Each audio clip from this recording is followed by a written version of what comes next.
Hello friends, welcome to my channel. तेरी लाडली मैं के आने वाले एपिसोड की अपडेट आपके लिए लेकर आई। उससे पहले प्लीज़ चैनल को सब्सक्राइब कर लीजिए। उर्मिला जो है सुरेंद्र के पास जाती है और कहने लगती है कि अब जो है नवदुर्गे के दिन चालू हो चुके हैं और 6 दिन के बाद जो है नवदुर्गे की पूजा जो है आप हमारे साथ में करेंगे। तभी वो कहता है कि ये कैसे होगा जब ये यहाँ पर आकर गवाही देगा। तभी वहाँ पर बैठा हुआ इंस्पेक्टर जो है वो ताने मारने लगता है सुरेंद्र को और कहने लगता है कि तुम्हारा लाडला बेटा आया नहीं अब तक, तुम्हारे लिए एक मौका दे रहा हो कि तुम उसे फ़ोन लगाकर बात करो। दूसरी तरफ यश को फ़ोन आ जाता है। सुरेंद्र जो है उसे फ़ोन लगाता है उसके फ़ोन पर। तभी वो जो है गाने वगैरह सुनने लगता है पहले और कहता है कि अब मैं अच्छे से वहाँ से निकल कर आ गया, अब जो है वो किस्सा ख़त्म हो जाएगा। दूसरी तरफ सुरेंद्र जो है बात करने लगता है उससे।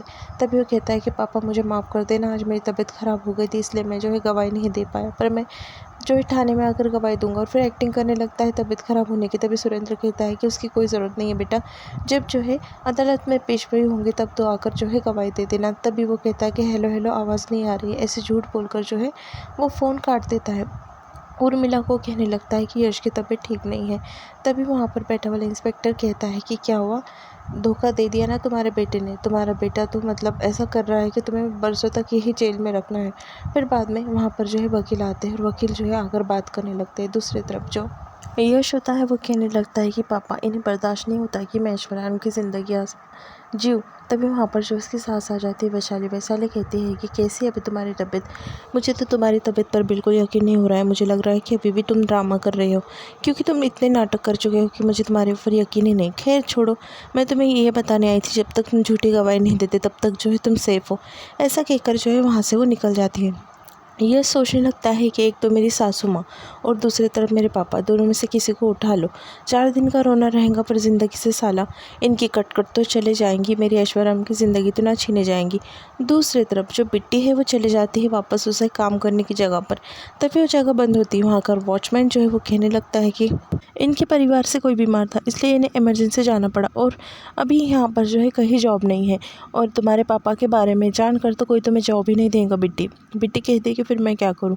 तभी एक्शन में वो कहने लगती है। तभी वो जो वॉचमैन होता है, प्यून होता है, उसे सलाह देता है कि बस अक्षय सर ही इस टाइम से जॉब दे सकते हैं, बाकी कोई भी जॉब नहीं देगा उसे जाकर वहीं पर बात करनी होगी।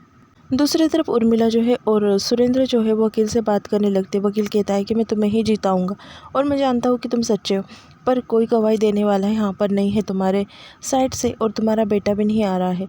अब मैं चाहता हूँ कि तुम ही जीतो। फिर वो उर्मिला उसके आगे हाथ जोड़ती है और पूछने लगती, तभी वो ज़्यादा पैसे मांगता है। दूसरी तरफ उर्मिला जो है वो फ़ोन लगाती बिट्टी को कहती है कि वकील साहब कह रहे थे कि तुम्हारे पापा की ज़मानत हो जाएंगी, तुम्हारे पापा छूट जाएंगे, बस थोड़ी सी फ़ी उन्होंने बढ़ा ली है।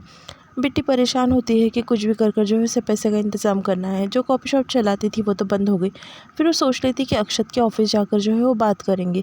वहाँ पर बाहर से वो खटखटाती है।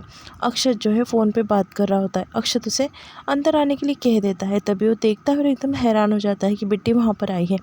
तभी बिट्टी जो है इशारों में अक्षर से कहने लगती है कि तुम जो है सब लोगों को भड़का रहे हो ताकि कोई मुझे जॉब ना दे सके, और तुम सब तरफ फ़ोन लगाकर ये बोल रहे हो कि मेरा बैकग्राउंड ख़राब है तो मुझे जॉब नहीं मिल रही है तुम्हारी वजह से। तभी अक्षत कहता है कि मैंने हमारे सारे एम्प्लॉयज़ को कह दिया है कि तुम और तुम्हारा फैमिली कैसे है, बैकग्राउंड कैसा है, यही हमारे एम्प्लॉय और सब जो है यही बताएंगे जहाँ तुम जॉब को जाओगी। वैसे मैंने तुम्हारी जॉब नहीं छीनी है। तभी बिट्टी कहती है कि उसका हाथ पकड़ लेती है और काफ़ी गुस्से में आ जाती है और कहती है कि तुम ऐसा नहीं कर सकते। वो कॉफ़ी शॉप भी जो है तुमने बंद करवा दी जहाँ पर मैं काम करती थी। ये सब कुछ करना ज़रूरी नहीं है तुम्हारे लिए, और दिमाग से सोचो, हमने कुछ गलत नहीं किया है, कोई सबूत नहीं मिला है अब तक तुम्हें। तभी अक्षत कहता है कि कोई सबूत की ज़रूरत नहीं है मुझे, तुम्हारी असलियत दिख गई है, तुम्हारे परिवार वालों की असलियत मुझे दिख गई है, और क्या देखना बाकी है। पहले तुमने और तुम्हारे भाई ने मिलकर मेरी बहन की ज़िंदगी के साथ में खिलवाड़ किया, और अभी तुम्हारे पापा ने रही सही भी कसर पूरी कर प्रताप अंगर को ऊपर से ढकल दिया। ऐसा वो कहता है और कहता है कि निकल जाओ यहाँ से। तभी बिट्टी जो है जाने लगती है। तभी अक्षत जो है उसे आवाज़ देकर कहता है कि रुक जाओ, एक बात कहूँ तुमसे कि तुम यहाँ पर जॉब करोगी बिट्टी, तुम यहाँ पर जॉब करोगी तो मुझे हमेशा मेरी गलती का एहसास होता रहेगा कि मैंने क्या किया था। तभी बिट्टी कहती है कि अगर मुझे तुम्हें धोखा ही देना होता और तुम्हारे पैसों से प्यार ही होता तो मैं कब का ही तुम्हारे प्यार को हाँ कह चुकी होती। तभी अक्षत जो है वो कहने लगता है कि क्या पता तुमने मेरे प्यार को ना कहकर कोई बड़ा प्लान बनाया होगा मेरे खिलाफ़ कि मुझे फंसाना है और क्या करना है। तभी बिट्टी जो है बस सोचने लग जाती है कि अक्षत उसे कितना गलत समझ रहा है। अक्षत कहता है कि तुम्हें मैं ऑफ़र देता हूँ कि तुम यहाँ पर जॉब करोगी या नहीं। तभी बिट्टी जो है वो कुछ नहीं कहती, वहाँ पर सोचते हुए खड़े रहती है। तभी वहाँ पर जो है साक्षी आ जाती है। साक्षी आती है और कहने लगती है अक्षत से कि क्या ज़रूरत है इसे यहाँ पर जॉब देने की, पहले ही तुमने तुम्हारी गलती का रियलाइज़ नहीं हुआ क्या। तभी जो अक्षत होता है वो कहता है कि इसे यहाँ पर जॉब देकर मैं एहसास दिलाना चाहता हूँ और तकलीफ़ देना चाहता हूँ जो इसके परिवार वालों ने हमें दी है, हमें इतना सताया है, तड़पाया है। तभी साक्षी जो है उसकी बात सुनती है और जाकर जो है चेयर पे बैठ जाती है। अक्षत कहता है कि क्या सोचा तुमने, जॉब करूँगी या नहीं यहाँ पर। फिर वो कहती है साक्षी वहाँ पर कि इन लोगों को क्या क्या स्टेटस देखना है इनका, बस इनके बैंक अकाउंट में पैसे चाहिए, इतना ही चाहिए बस इन्हें, जॉब में कितनी क्यों ना परेशानी आओ। ऐसा जो है वो कहने लगते हैं और बिट्टी का मजाक उड़ाने लगता है। बिट्टी वहाँ से जाने लगती है। उतने में जो है अक्षत को यश का फ़ोन आ जाता है। यश जो है अक्षत को कहता है कि प्रताप अंकल ने कहा था कि तुम ऑफिस ज्वाइन कर लो। तभी अक्षत कहता है कि क्यों कहा था वो तो नहीं पता मुझे, पर तुम जो है कल से ऑफिस ज्वाइन कर लो। बिट्टी को ये बात ख्याल आती है कि उसके पापा के साइड से उसे गवाही देने लगाना है और फीस भी बढ़ा दी है वकील ने, तो उसे जॉब करने की ज़रूरत भी है। तभी बिट्टी वहीं पर रुक जाती है।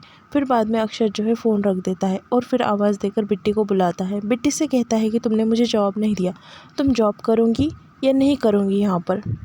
तभी बिट्टी उसके पास आकर खड़े हो जाती है और हाँ मैं जॉब देती है। उसका जवाब सुनकर साक्षी को बिल्कुल अच्छा नहीं लगता। वो उठकर खड़े होती है और अक्षत को कहने लगती है कि अक्षत मैं जा रही हूँ पापा से मिलने के लिए, और वहाँ से चले जाती है।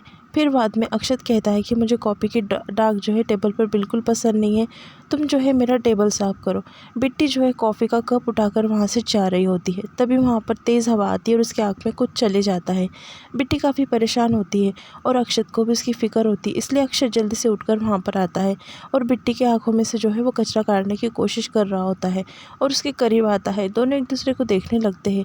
अक्षत थोड़े टाइम के लिए सब कुछ भुला जाता है और उसे पोंछने के लिए रुमाल देता है। तभी बिट्टी जो है उसके पास ख्याल नहीं देती और कप लेकर जो है वहाँ से निकल जाती है। अक्षत उसके पास देखने लगता है बस। फिर बाद में बिट्टी जो है कॉफ़ी लेकर आती है। तभी अक्षत कहता है कि दूसरी कॉफ़ी लेकर आओ।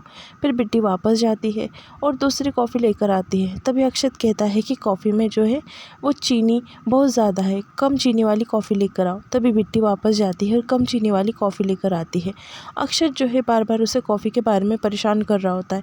तभी बिट्टी को काफ़ी गुस्सा आता है और वो 6 किस्म की अलग अलग कॉफ़ी लेकर आती है। वो और एक्शन में कहती है कि गर्म, ठंडी और कम शक्कर वाली, ज़्यादा शक्कर वाली सब कॉफ़ी है। वहाँ पर वैशाली आती है और दोनों को साथ में देख लेती है। यहाँ पर एपिसोड जो है वो ख़त्म हो जाता है। Please subscribe.